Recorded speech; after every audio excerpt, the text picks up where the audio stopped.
I offer you these words from the Reverend Leslie Takahashi. To worship means to consider that which has worth. Today we consider with gratitude the many gifts of this community. The opportunity to be affirmed in who we are and to offer that affirmation to others. The chance to stand up together to help remake the world in the ideal of justice. The freedom to choose one's own path to truth and to learn from the travelogues of others. The space to expand one's own spirit and to reconnect after busy or humdrum weeks with the sustaining truths of one's life. Regular reminders that we must see our world through the lens of love and the aspiration to consider all life as precious. For if all of it is made of stardust, how can it not be wondrous? So this morning, let us welcome all these gifts with gratitude, for they have been paid for with many currencies.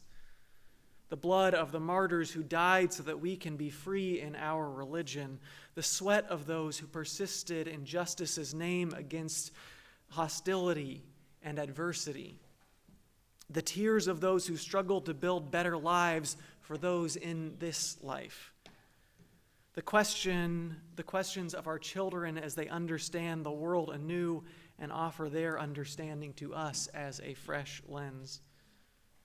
The laughter and joy of those giddy with the embrace of community, the dollars and cents of those who gave what they could and then stretched a little more. The infinite small acts of service that make the parts greater than the whole, done by those who knew themselves in sympathy with our purposes. So today we consider with gratitude and humility what it means to pay forward what has been paid forward to us. And now, with all of this, let us enter into worship with gladness in our hearts.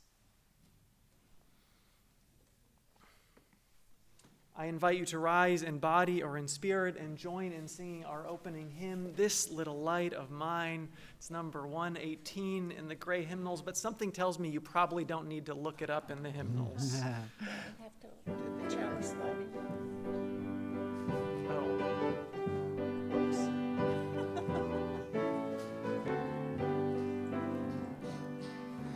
This little light of mine, I'm gonna let it shine. This little light of mine, I'm gonna let it shine.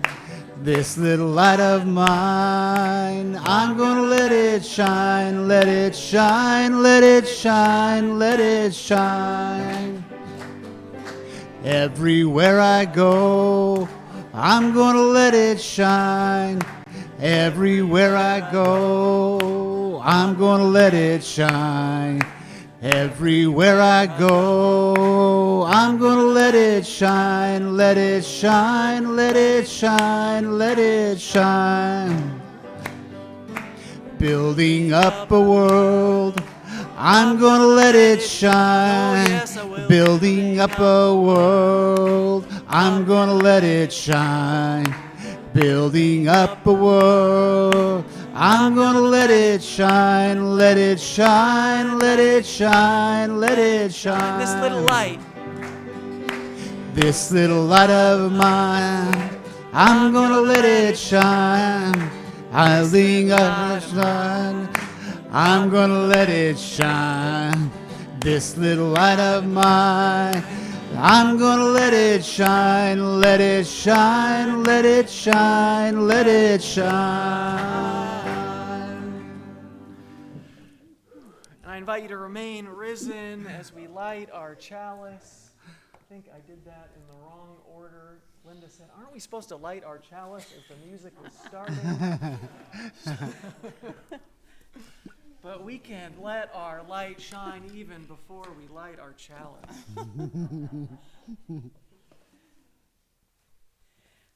I I've adapted these words from Dorothea Kaufman for our chalice lighting this morning. From the bottom of our very existence, we are pervaded with light energy, shining colors to our eyes, warmth to our skin, inspiration to our souls. In this unity of creative sparks and sparkling creation, life unfolds. Let us open our senses to the light within and around us and send it out with shining examples into the world. Yes, you can be seated. Or no, remain standing for Oh. our covenant. Oh, okay, let's do that. Love is the doctrine of this church. The quest for truth is its sacrament, and service is its prayer. To dwell together in peace, to seek knowledge and freedom, to serve humanity in fellowship, thus do we covenant. La doctrina de esta iglesia es el amor. La búsqueda de la verdad es su sacramento y la servicio es su oración. Vivir juntos en paz, buscar el conocimiento en libertad, servir a la verdad en comunión. Este es nuestro pacto. Okay. Now you can be seated. Hi, good morning.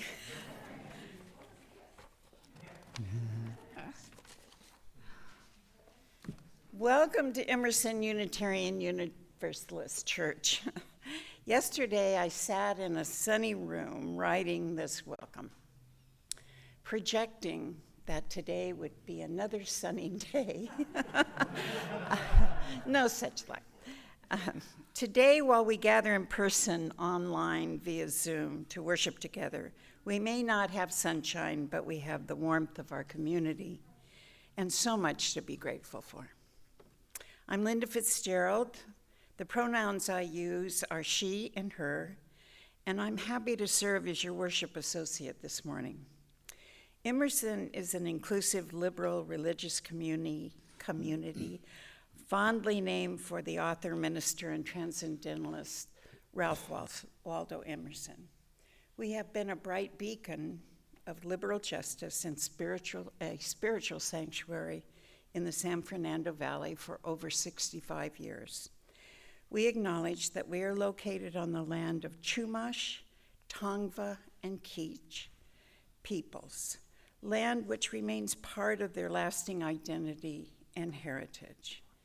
Our existence as a spiritual community can never fully be understood without appreciating the depth of the loss of their land in generations past and the enduring hopes for the renewed vitalities of these cultures in years to come. It was 3 years ago that the pandemic shut us down. We were in lockdown and experiencing the isolation and separation from our loved ones and neighbors and friends. Emerson stood as an empty sanctuary, and we met virtually as Reverend Matthew got us up online for Sunday services and meetings. That was kind of a miracle to me, being able to see you all via Zoom, feeling some much-needed connection and comfort. The pandemic also happened just as we were about to start our annual stewardship campaign. As a result, there was no real campaign, but just a form to sign asking for us to renew our previous year's pledge. But it's 3 years later, and it feels like things are coming back.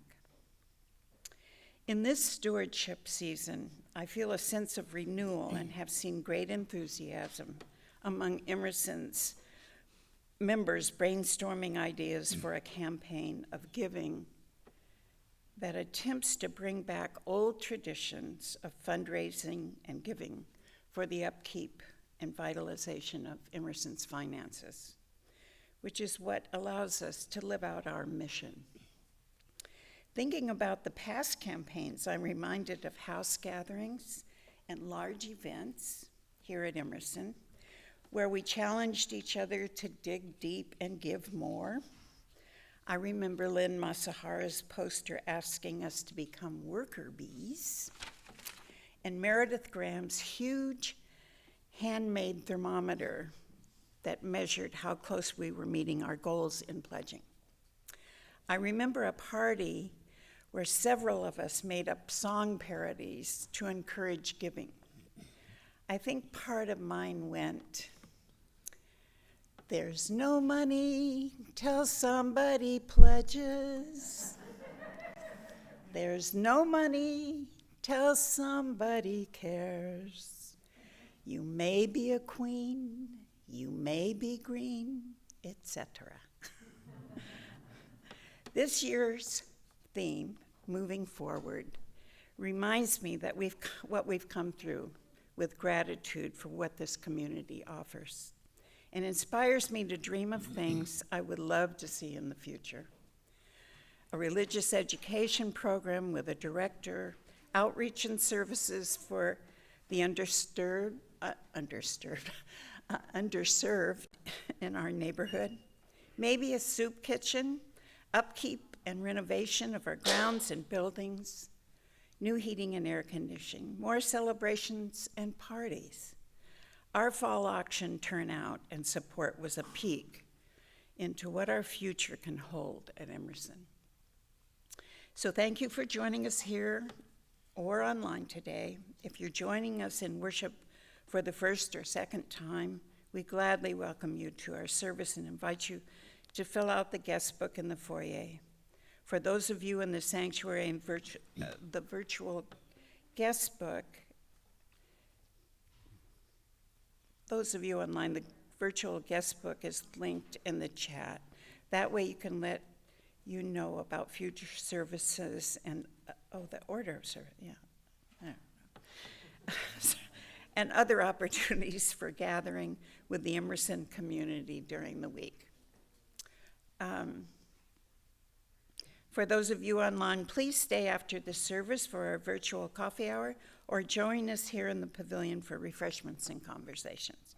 In a moment, we're going to greet our neighbors. If you have a joy or sorrow you would like to have read aloud later in the service, you may use this time to write a joy in our Book of Life behind the piano or by following the link in the chat. And now, in the spirit of fellowship, let's greet our neighbors. I don't know how that all got mixed up there.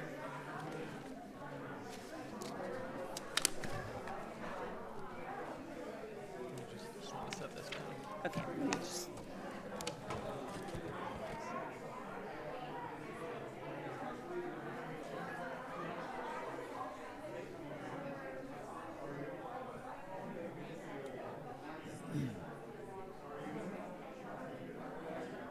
Hey, how you doing? Oh, thank you. Thank you.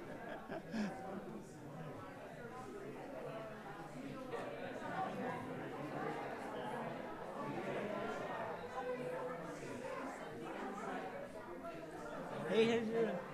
Good seeing you.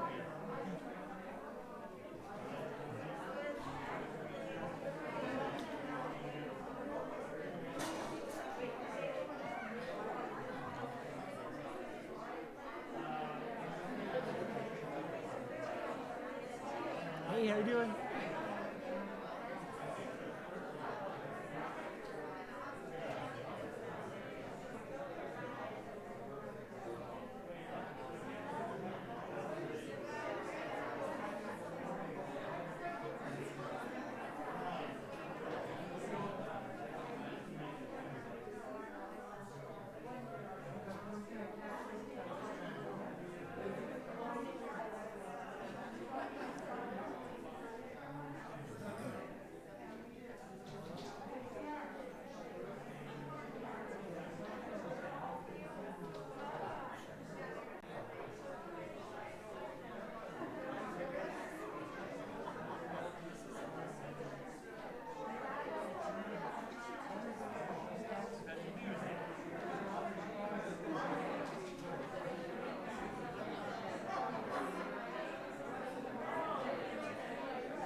It is good to be together.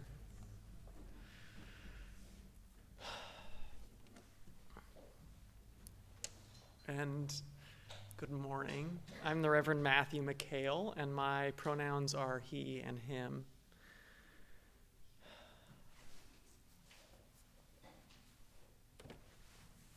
So this morning we have a story called Sustaining the Tree of Life, and it's by Lynn Gardner. This is a picture of a mango tree in the middle of a village. It's a gathering place. You can see children playing here, but this tree has been host to weddings and community meetings and people just sitting with each other and enjoying each other's company and so much more. Shelter from rain and sun. And so I thought it was a beautiful picture that fit perfectly with our story this morning, which is about just such a tree. So, in this village, there was a tree that stood in the middle. A different tree than this, a different village, but similar in some ways. And its trunk was so large that it took 6 people holding hands to reach around it. The roots were strong and wide, and its branches spread out over the village square, offering shelter from the rain or shade from the summer sun. Its fruit was juicy, sweet, and plentiful. The people of the village loved the tree. Children played beneath it and climbed its lowest branches. Young people knew that if you whispered your dreams to the tree, they were more likely to come true. People who proclaimed their love or friendship for one another beneath its branches found their relationships to be nourishing, and elders discovered that their sweetest memories could be counted on when they were near the great tree. The tree had been witness to so much, and when the breezes blew through the leaves, one could hear the echo of generations, laughter, conversations, dreams, prayers, and songs. Animals loved the tree too. Rabbits lived in the burrows under the roots. Squirrels and monkeys lived in the branches, and bats and birds flew in to eat the abundant fruit.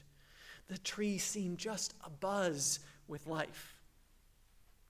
One day, a traveling merchant arrived in the village, and he rested in the shade and ate 2 pieces of delicious fruit. "This fruit is incredible," he said. "I would like to have some to sell in the next villages that I visit. Who owns this tree?" "No one owns this tree. If anything, we belong to it." "Well then, if no one owns the tree, then no one will mind if I pick the fruit," said the merchant, and began to fill his basket. "I mind," said the villager, "and today I am keeper of the tree." "What do you mean, keeper of the tree?" "We each take our turn being here with the tree. We could never own it. We are here as protectors, as sustainers." "That is ridiculous. This tree doesn't need you. You could just take what you need, take what you want. This tree will continue." But the villager couldn't be persuaded. "Sir, this tree isn't like that.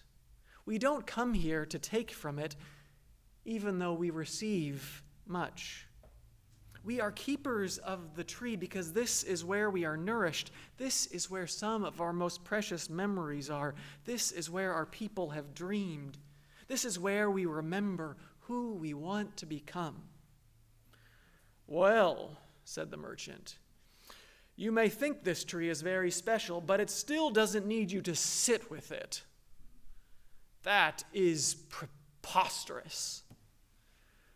"Ah," replied the villager, "the tree itself may not need me, but what of others who come by? Just this morning, as I was able to sit with a woman whose heart was heavy with worry. Had I not been here, she would have had to carry that weight alone. And this afternoon, a tired couple came by, and they sat with me and rested. They said they had been looking for a place like this." And then an elder came by, and we watched the birds in the branches together. And now you are here. And you were confused about what this tree is and how to be with it. Imagine if you had arrived and not found anyone here to talk with. You might have continued thinking that everything you do is all about you. But luckily for you, I am here to let you know that when you care for the tree of life, my friend, it becomes about so much more than just you. And the merchant sat for a while in the shade, thinking about these ideas that felt new and a little challenging. As the sun went down, he picked up his bag and headed out of town, whistling a song that he hadn't thought of in years. And on his way, he shared a smile with each person he met, his heart feeling strangely light and joyful. And the people of the village, they continued to sustain the tree of life, to care for one another and to share their gifts with grace and gratitude. May it be so for each of us. I now invite you to join me in saying our unison affirmation together. If you know the hand signals, I invite you to, or hand motions, I invite you to do them with me. We are Unitarian Universalists, a people of open minds, loving hearts, and welcoming hands.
Give yourself to love.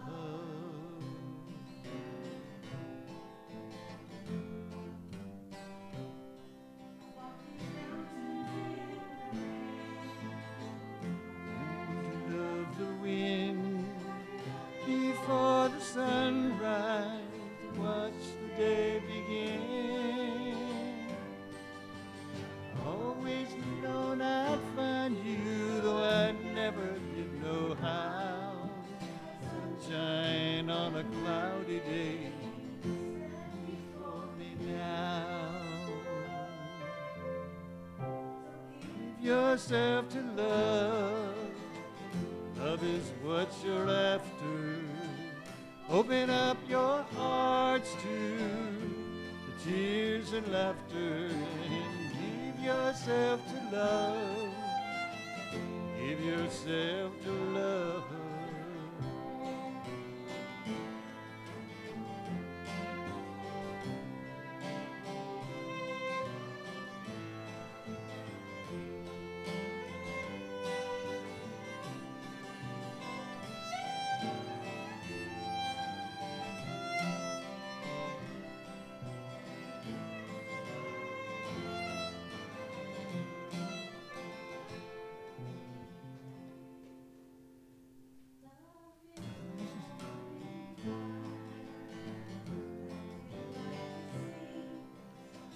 Can give you everything, but it give you what you need. Come when you're ready, comes when you're afraid. Be your greatest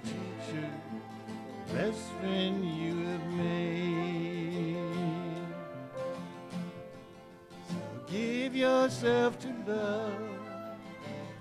If what you're after, open up your hearts to the tears and laughter, and give yourself to love. Give yourself to love. Yourself to love. Give yourself to love.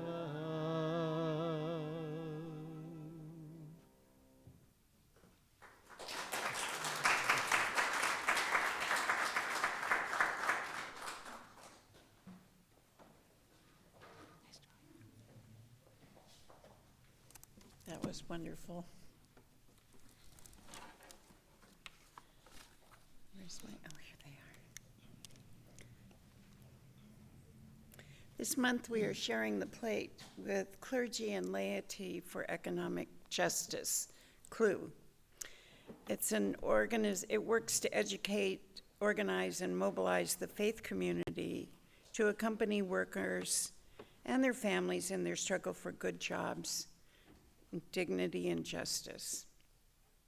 CLUE and its network of leaders and congregations partner with activist community organizations and unions to increase workers' capacity to influence their working conditions, to attain worker-friendly public policies, and to pressure commercial industrial developers to agree to community benefits package in exchange for permits and subsidies. Donations can be made at donate.emerson.org and by selecting Sunday offering. Please make checks payable to Emerson UU Church and write "Share the Plate" in the memo. If you'd like to make a payment on a pledge, please write "Pledge" in the memo. And I'll read you our words for offering this morning. They're by John Saxon. This religious community exists by its mission as a fire exists by burning.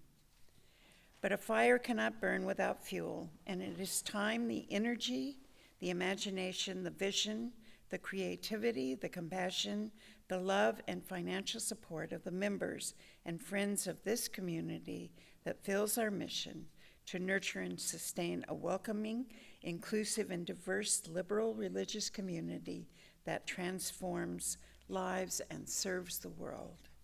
Your support, the free and generous support of each and every member and friend of this community, is what fuels this community and its mission. And without your support, the flame of justice, community, and love cannot burn brightly to warm ourselves and be a beacon in a world threatened by division and fear. The ushers will now come forward for the offering.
From you I receive, to you I give.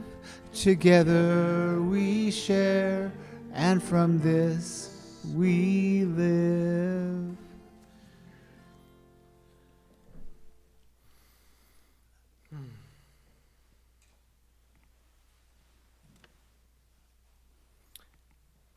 I invite you now to join me in a spirit of meditation or prayer,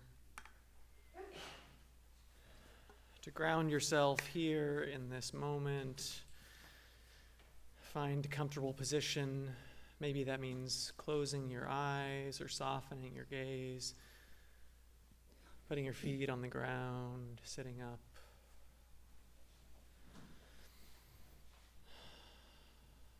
Finding your breath in and out. Just breathing at whatever rate feels right for you. As I offer these words from Laurel Gray.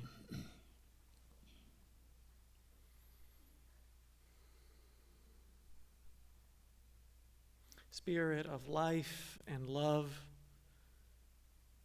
may we remember how much we have to offer, how dearly our generosity matters in this place, in this spiritual home of ours. May we have the courage to share our light, to give of ourselves authentically, fully, and to receive the blessing of this community with an abundance of gratitude. What a joy it is to belong, to have something to offer, and to celebrate the gifts of everyone around us.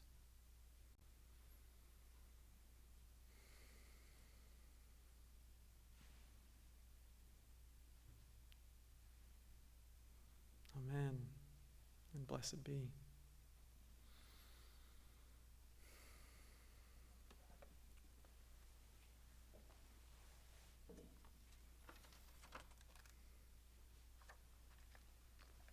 Each week we take time in our service to lift up the joys and sorrows within our community and in the wider world.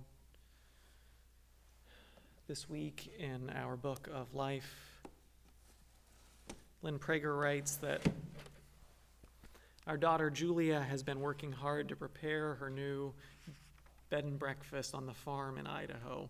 She's now listed it under the Lucky Fowl Farm. Lucky Four Farm in Marsing, Idaho, and hosted her first guest this weekend.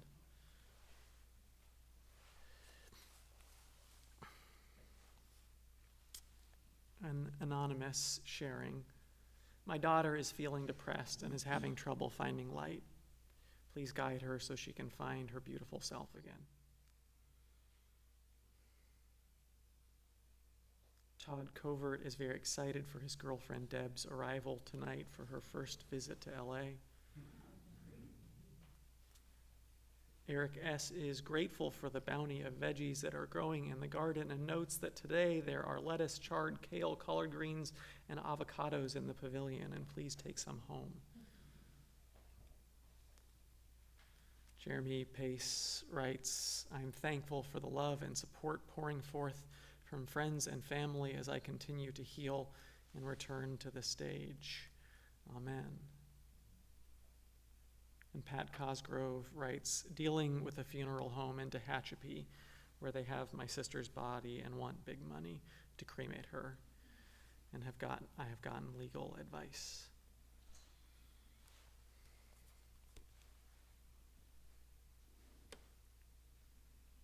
And in our virtual Book of Life, this Book of Life is full this Sunday. I cannot remember a time when there has been so much. Susan writes, please send love and light to my niece, Kim Glass, as she struggles through many health challenges. Pam Randall writes, a wonderful friend and citizen died Saturday suddenly. It stops my breath how quickly this can happen. Renee Lansone and Paul Markowitz write, last night 15 of us had a great time at our annual auction St. Patrick's Day dinner. Thanks to everyone who made the event so enjoyable. And Jim Wallace writes, a joy of acting as counsel in a union trial board. A year's hard work culminated yesterday when we vanquished the nincompoops. think that may be the first time, it's certainly the first time I've ever said nincompoops from this pulpit before.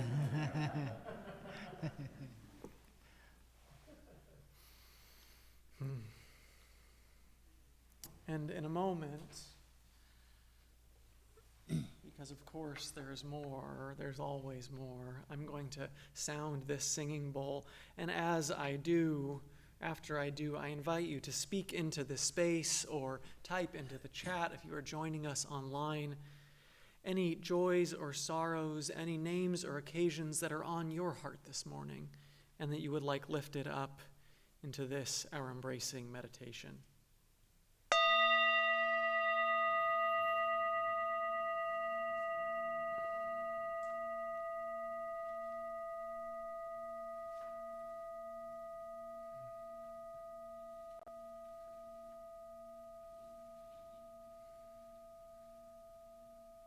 Justin and Diana.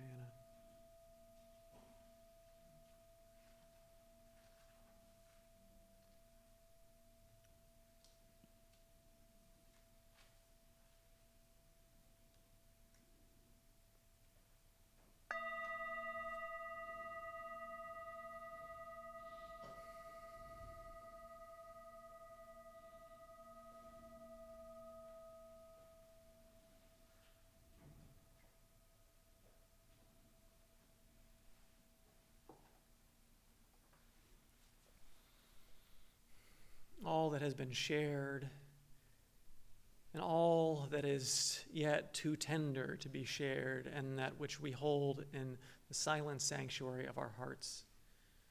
We offer these into the embrace of this beloved community.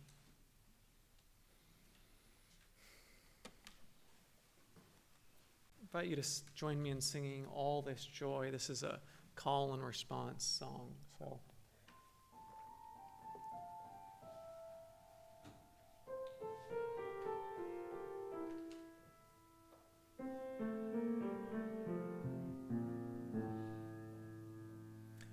All this joy, All this joy, all this sorrow, all this sorrow, all this promise, all this promise, all this pain, all this pain, such is life, such is life, such is being, such is being, such is spirit, such is spirit, such is love, such is love.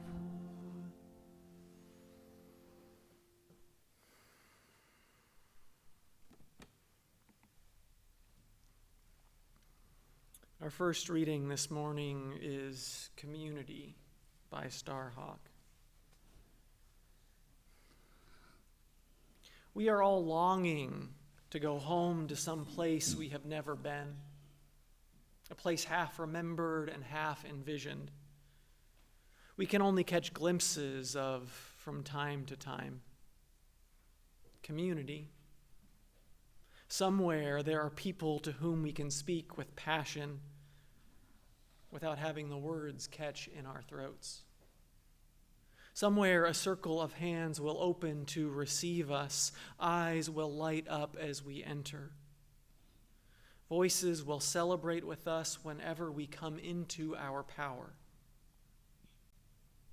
Community means strength. Strength that joins our strength to do the work that needs to be done. Arms to hold us when we falter. A circle of healing. A circle of friends. Someplace where we can be free.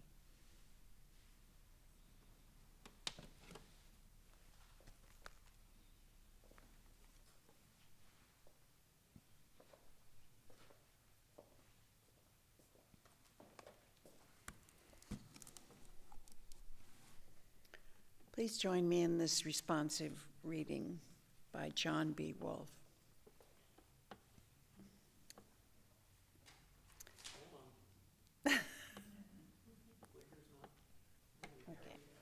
read the, Oh, that's, there we go. okay. You read the italicized words. There is only one reason for joining a Unitarian Universalist church, and that is to support it. We want to support it because we want to support it because we want to support it because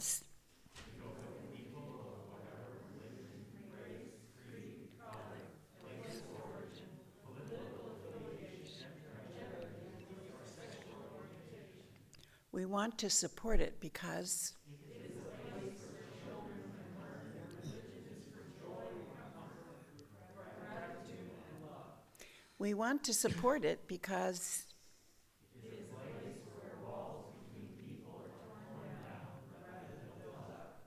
we want to support it because we want to support it because we want to support it because we want to support it because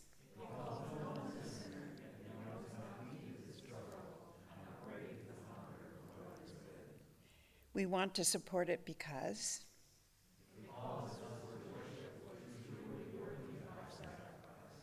there is only one reason for joining a Unitarian Universalist church: to support it. Thank you.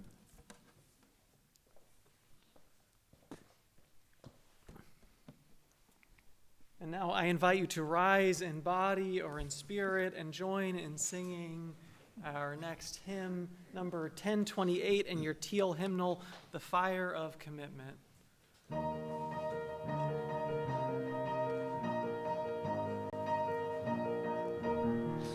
From the light of days remembered burns a beacon bright and clear, guiding hands and hearts and spirits into faith set free from fear.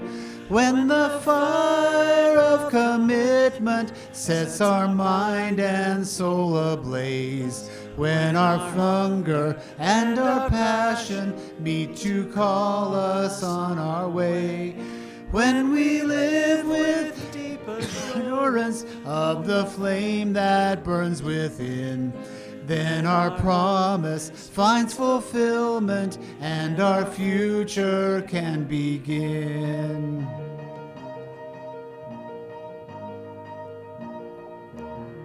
From the stories of our living rings a song both brave and free, calling pilgrims still to witness to the life of liberty. When the fire of commitment sets our mind and soul ablaze, when our hunger and our passion meet to call us on our way, when we live with deep assurance of the flame that burns within, then our promise finds fulfillment and our future can begin.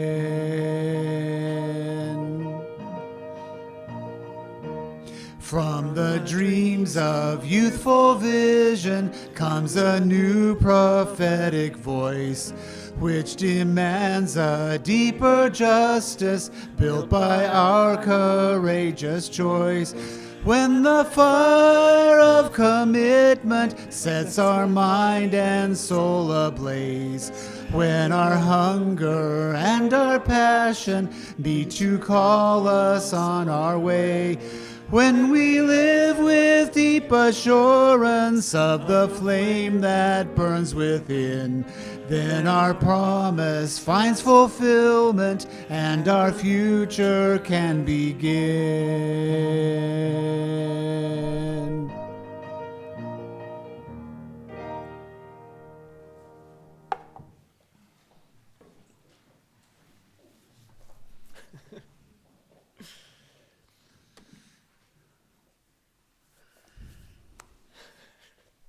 Despite any technical hiccups in today's service, friends, I am feeling good about church these days.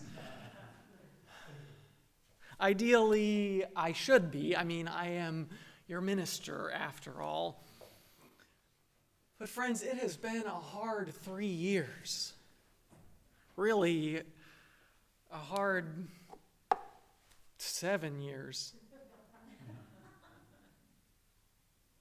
3 years ago this week, COVID-19 forced us into our houses, disrupting life as we knew it. It seems like forever ago, and also like it just happened. I remember those early weeks. I was energized and exhausted with figuring out how to pivot to worshiping online on Zoom, having midweek Zoom sessions where people could join and figure out how to log in and troubleshoot any problems. It also served as a good opportunity to check in with folks and connect, to see how they were holding up. Such a hard time. So many people out of work and worried about putting food on the table. Everyone was worried about getting sick. And here at Emerson, we had 3 deaths in a little over 2 weeks, right at the very beginning, and yet couldn't be together to grieve. And I know how many people were so grateful, as Linda said earlier, to be able to Zoom in for Sunday services without our even missing a week. Even though we were missing out on that physical connection, on singing together, on first Sunday potlucks and chatting out in the coffee hour, attendance was way up. The church didn't stop being the church just because we couldn't gather in the building. Church was stable ground during unsettled and uncertain times. I mean, it probably didn't hurt that people had nowhere else to be either.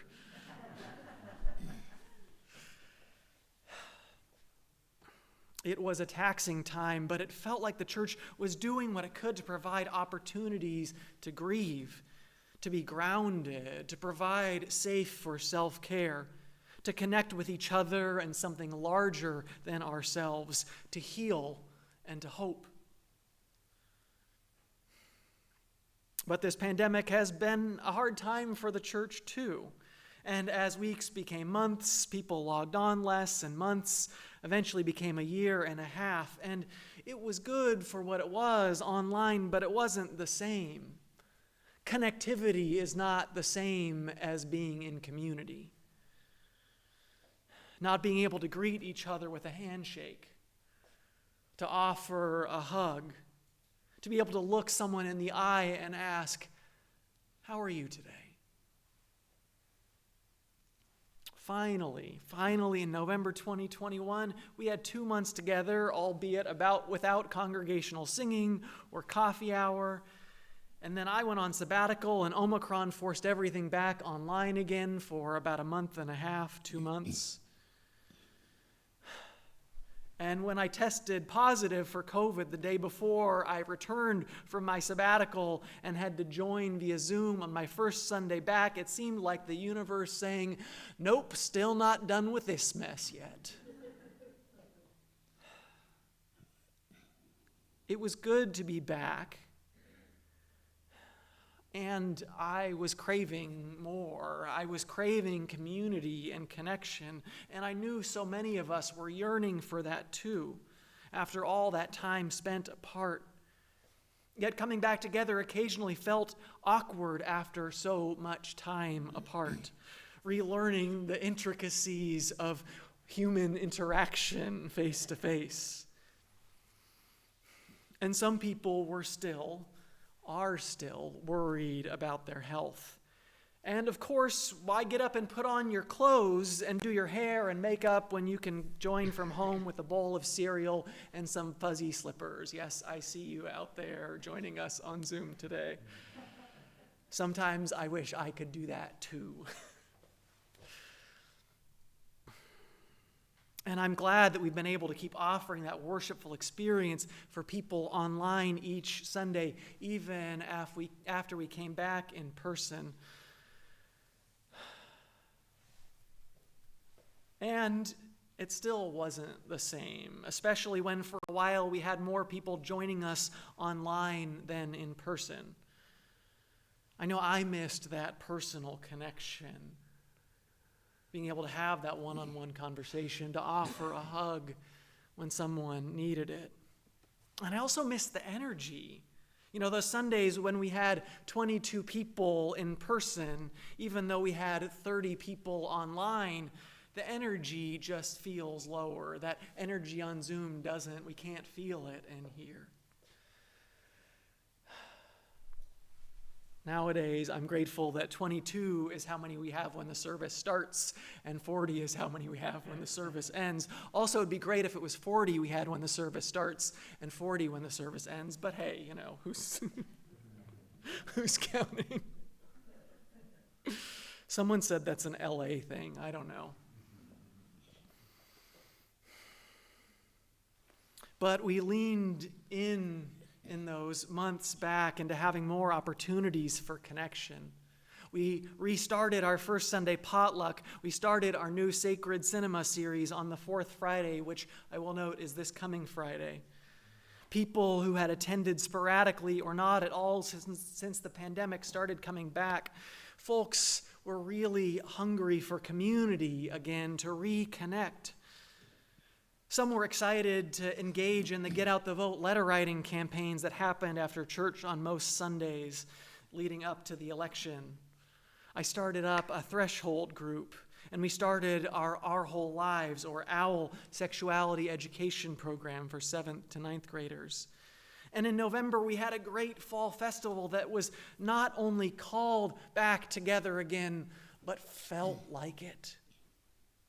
And people bid on opportunities for community-building connections like the Dungeons and Dragons game I hosted last Saturday, or Katie and Craig Anderson's fabulous Oscar party, or the St. Patrick's Day dinner that Renee and Paul hosted last night, which I actually had mentioned in my script even before they put it in the book of life.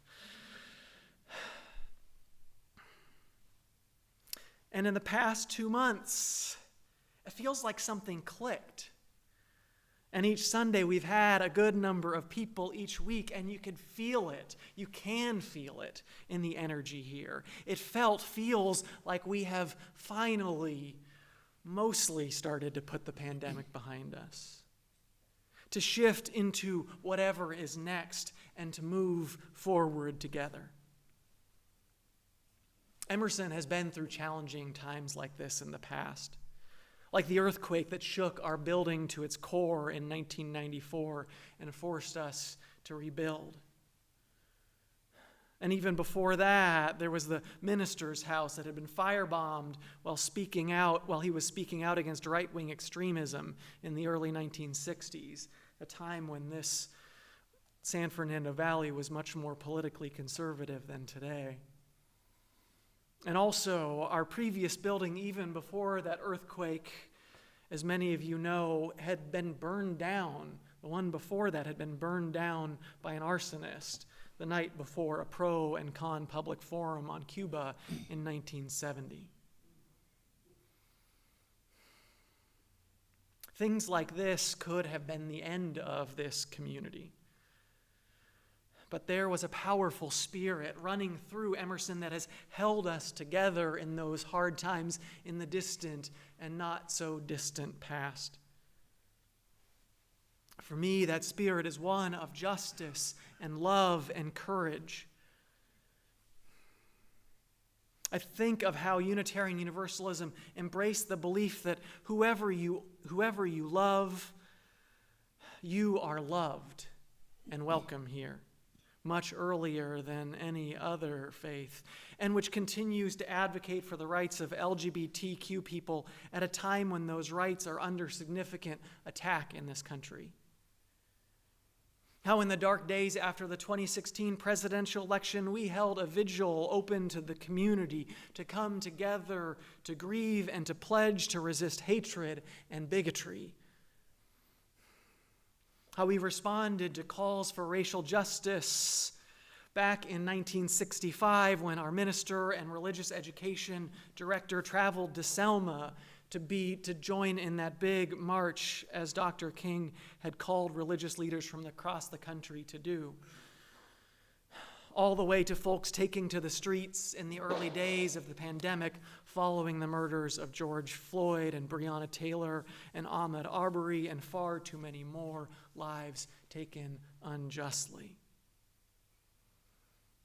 And our racial justice task force that is now looking at how we might widen that circle of concern.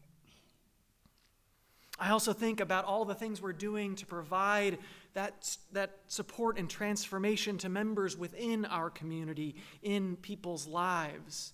Right now, that threshold group, which is helping provide a community of support for folks navigating significant changes in their lives. The Our Whole Lives class, teaching comprehensive sexuality education to 7th graders, which models and teaches caring, compassion, respect, and justice, which covers so much more than what we typically think of as sex education, like consent and healthy relationships and bullying and navigating social media, and which affirms that being LGBTQ is healthy and beautiful and so much more. Or the new Date with Death Club monthly series that started on Monday that's being offered at a public library rather than here at the church, in order to provide a space to help people navigate and get more comfortable with facing the reality that all of us will die. And at the end of life, we have celebrations of life that, and I may be biased here, but I would say are probably the most meaningful and personal than those you will find in any other religious tradition, and which bring healing and comfort to the loved ones of those who've died, even those who may only step foot in this sanctuary on that one day.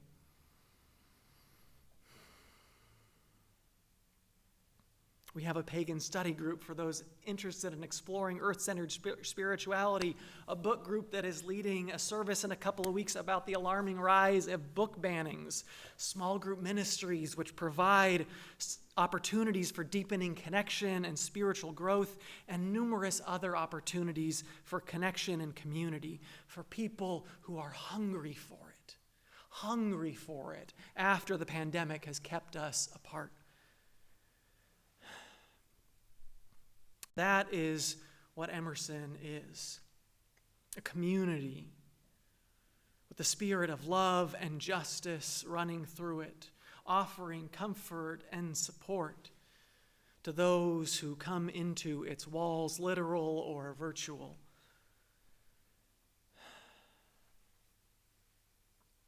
And so now I'd like to invite you to just take a moment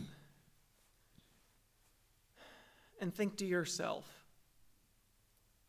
what is it that is life-giving about Emerson to you?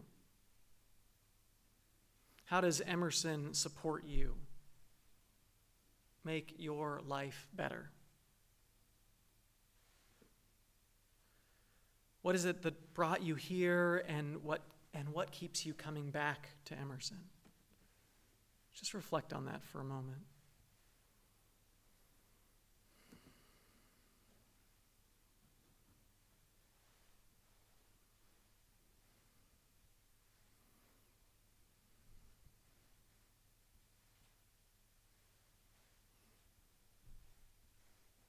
If this is your first time with us, what is it that brought you here? What were you seeking?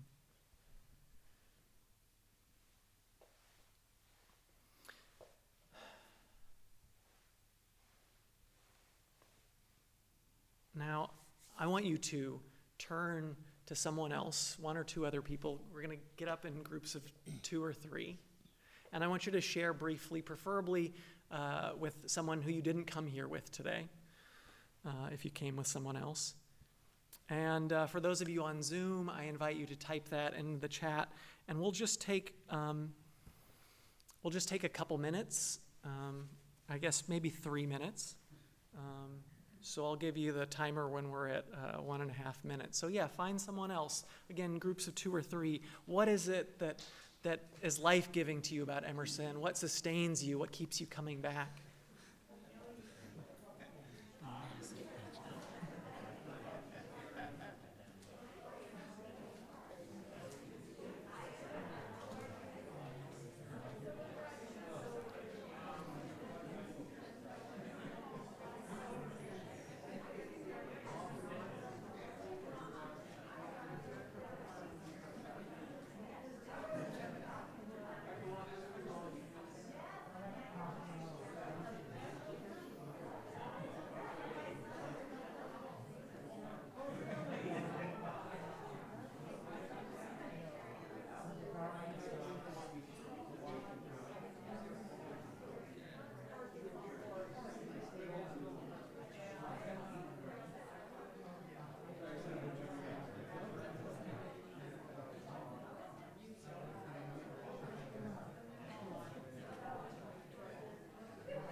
And if you haven't switched, now's the time to switch.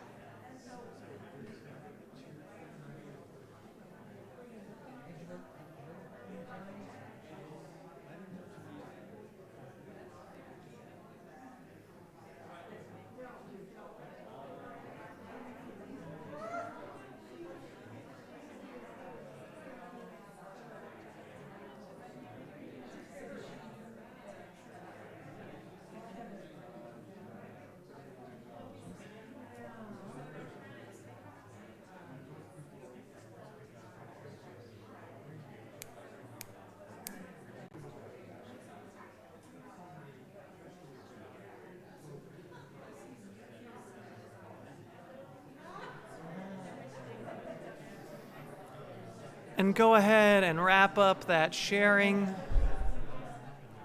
and come back together. I know if you've been having a fascinating conversation, I invite you to continue that after the service.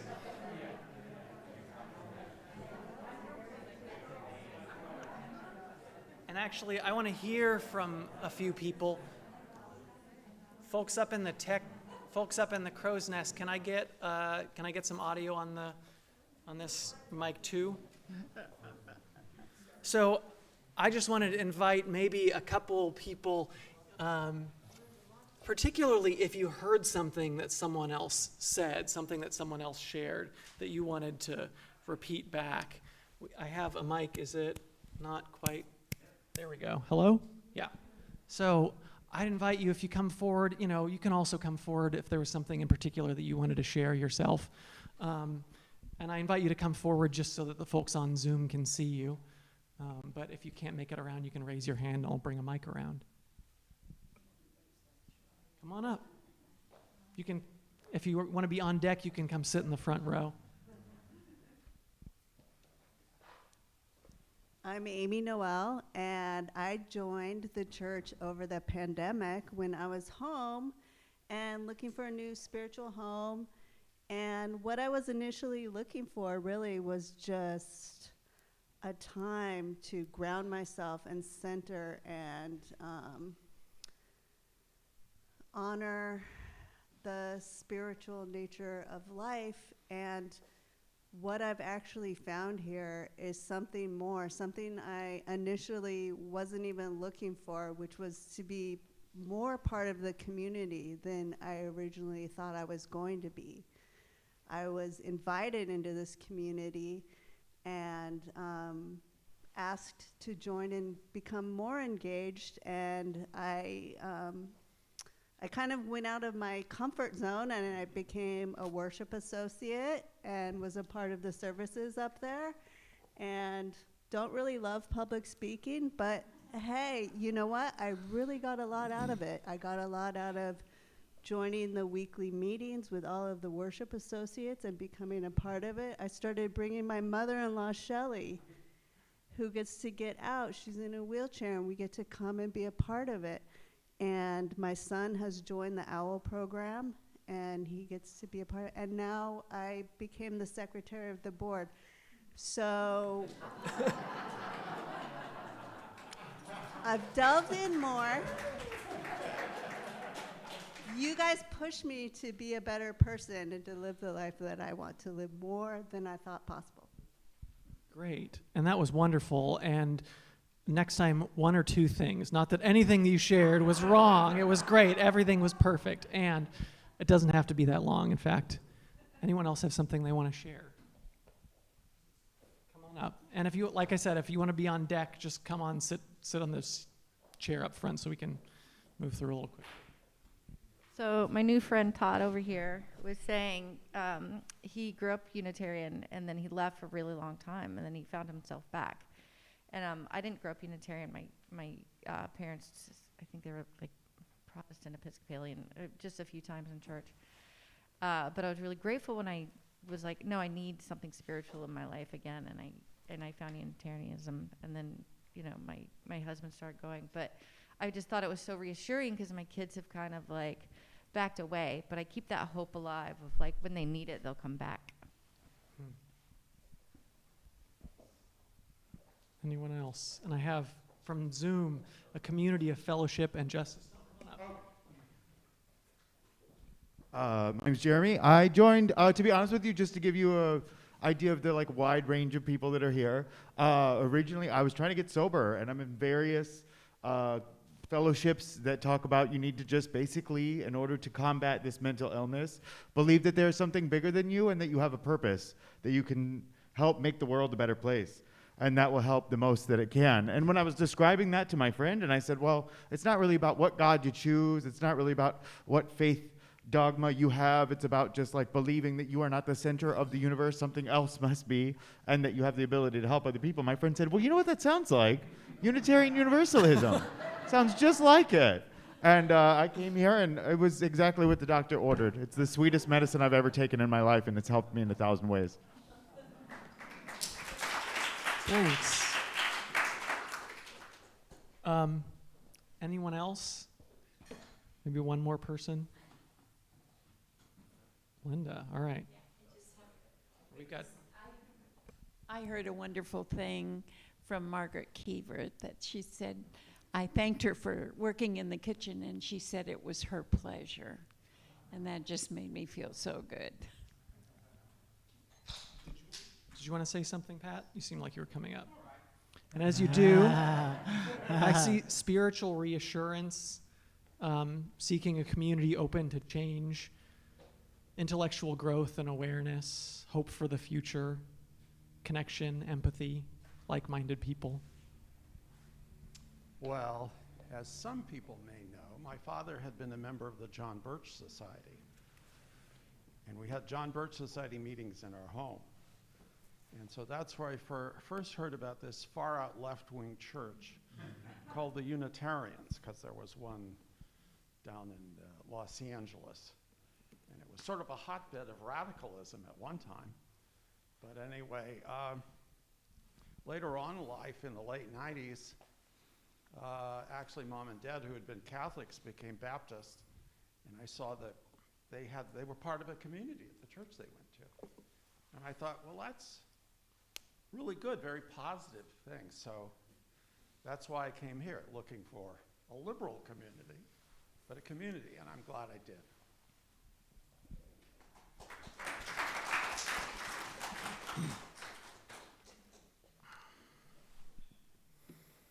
And I know there was much more, I'm sure.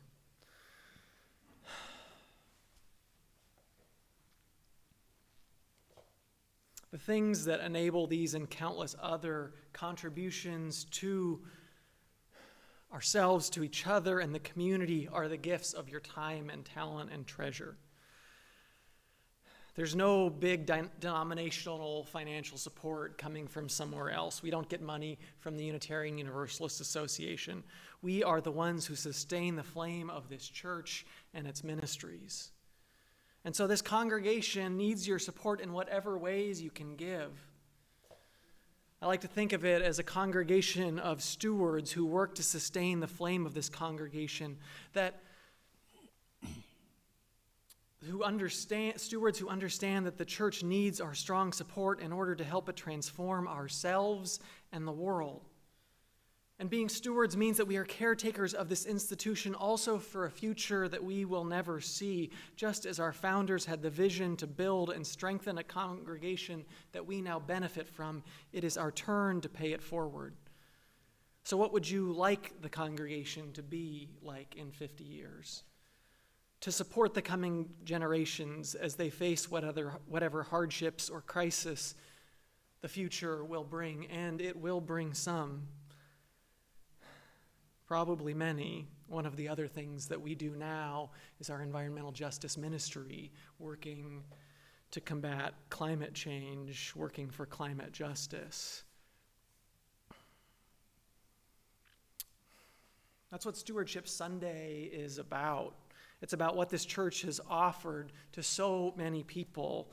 The person who only came once but heard exactly what they needed to hear, and the person who visits the West Valley Food Pantry every month so that their family has enough food to eat, and the children who come to the preschool here, and the person who will see the solar panels on our roofs and decide to put them on their house, and the person who's never set foot in these walls but whose life has been touched by one of you, and the person who isn't born yet but will one day find healing, hope, or comfort in this community, or that person who may come back to it, who grew up but may come back to it years later when they need it. By supporting this church, you are helping to make sure that the ministries of this church remain strong and vital. You are helping to make sure that this church will continue to support not just what you get out of this congregation, but all of those ministries that touch people in ways that are large and small, known and unknowable. How do you quantify in a dollar amount what place this church has in our lives? You can't do it. And I don't think considering it in those terms is the right approach. And yet, it's true that that is how we support this church, is through our finances. And so over the next few months, over the next month and a half, we are going to be having our annual stewardship campaign, which is our opportunity for people to make financial pledges for the coming year of what they will contribute. These pledges, these contributions, are the lifeblood of this church. They are where we get the vast majority of our financial support. And as most of you know, we have been through, in our economy, quite a bit. Inflation has gone up dramatically. And so I think many people, sometimes understandably, have kept their pledges where they have been for several years. But the reality is, we just need, because of inflation alone, at least a 10% increase in giving. And I understand the reality is that some of you may not be able to give more, may not be able to increase your pledge by 10% because of, being on a fixed income or other challenges that you are facing. And so that may mean that in order to get us to that 10%, some of you, those of you who have that capacity, may need to stretch towards 15% and 20% to make up for those people who can't make as much. And if you haven't pledged yet, or you're not really sure how much to pledge, I want to let you know, I don't know if you're familiar with tithing. So tithing is contributing to a church. Tithing literally means to contribute 10%. That's what people did. Some people still do in other churches. Maybe we're not really a 10% sort of people, but I know that people have been moving towards that. And it doesn't necessarily have to be 10% towards church. It could be 10% giving generally. So I know some people do 5% towards their church and 5% towards other organizations that they believe are doing good work, like the ones we support with our Share the Plate offering. And so I invite you to just think about generosity, of giving more to sustain this congregation in this year and the years to come.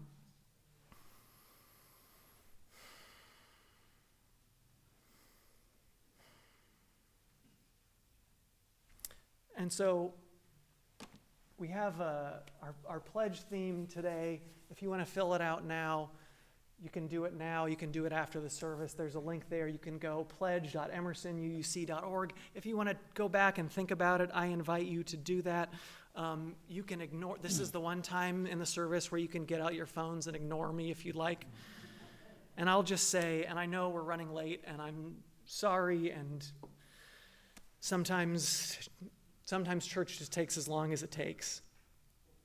A church exists to be of service to its members, to take care of each other in our moments of need and celebrate together in our joys and triumphs. A church exists to take care of the wider world, which is so important at this time when so many of us are deeply and rightfully worried about the future of our communities, our country, and the world. When the world needs voices and leaders to call for justice and equity and compassion in human relations, to affirm the inherent worth and dignity some would like to call other, to work for peace and the goal of world community, to seek knowledge and truth in the time of fake news, to remind us of our interdependence with all of creation at a time when we need it most. That's what supporting this church means. And so, as you consider what gifts you can offer, not just of money, but of time and talent as well as treasure, I invite you to keep all of these in mind and give generously. That is, too, part of the work of the church. I mentioned earlier that this Friday is our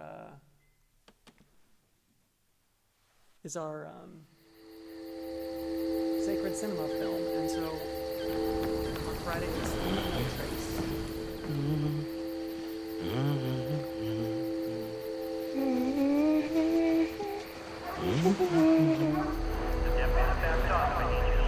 It's not a drill.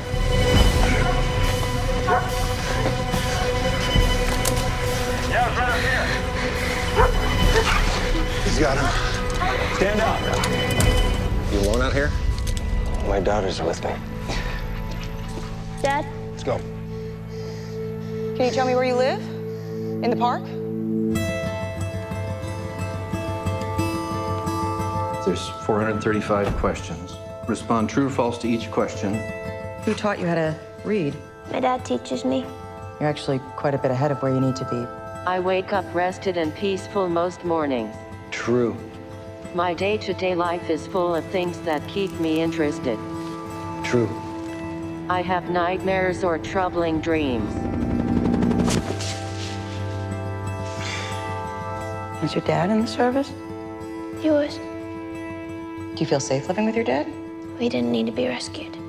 Your dad needs to provide you shelter and a place to live. He did. It's not a crime to be unhoused, but it's illegal to live on public land. We have found an option. Are we gonna be okay here? We can still think our own thoughts. Keep pedaling. Look where you want to go. School is about social skills, not just intellectual ones. I think it might be easier on us if we try to adapt. We're wearing their clothes, we're in their house, we're eating their food, we're doing their work. We have adapted. First of 1,000, right on the wall. Pack your things. Did you even try? 'Cause I can't tell. Somebody said it's unspeakable love to me. Where's your home? With my dad. Lift that burden off of me. I don't want to leave. Same thing that's wrong with you isn't wrong with me. Lift that burden off of me. Where are you guys headed? I don't think we knew where we were going. It remains to me.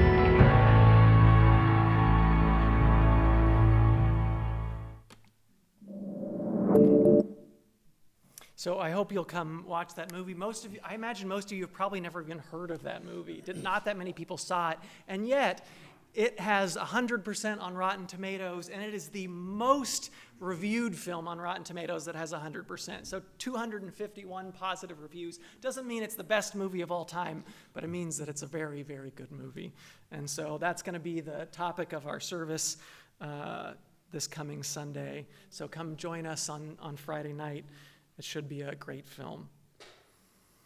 And so now, as we end our service, I invite you to rise in body or in spirit and join in singing Pass On the Light.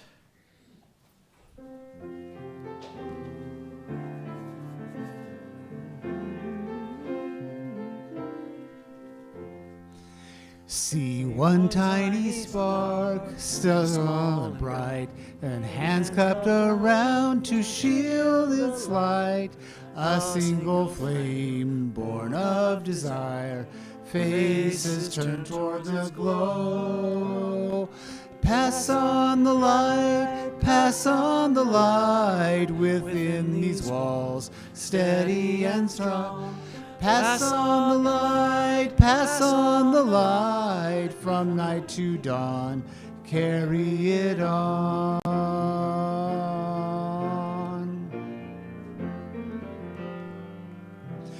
The circle of light grows as it's passed, from young hands to old and back again, sharing youth's wonder, wisdom of age, spreading love as it goes. Pass on the light, pass on the light within these walls, steady and strong. Pass on the light, pass on the light, from hand to hand, carry it on.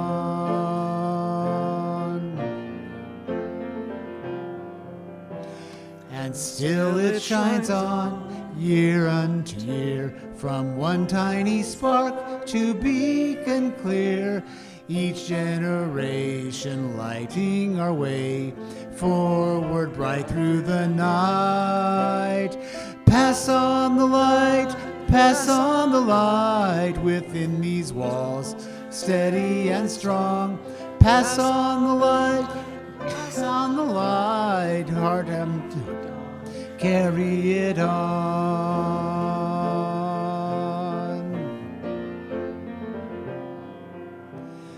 Carry it on.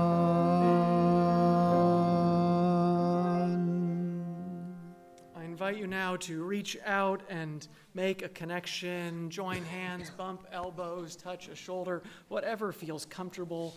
If you don't want to make a connection, that's fine. Those of you joining us online, send your energy to us and to each other as we send it back to you. And I leave you with these parting words from John C. Morgan.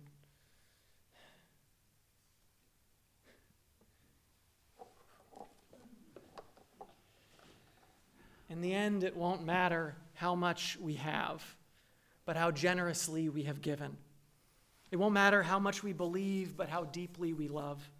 It won't matter how much we know, but rather how well we live. Amen, Ashe, and blessed be.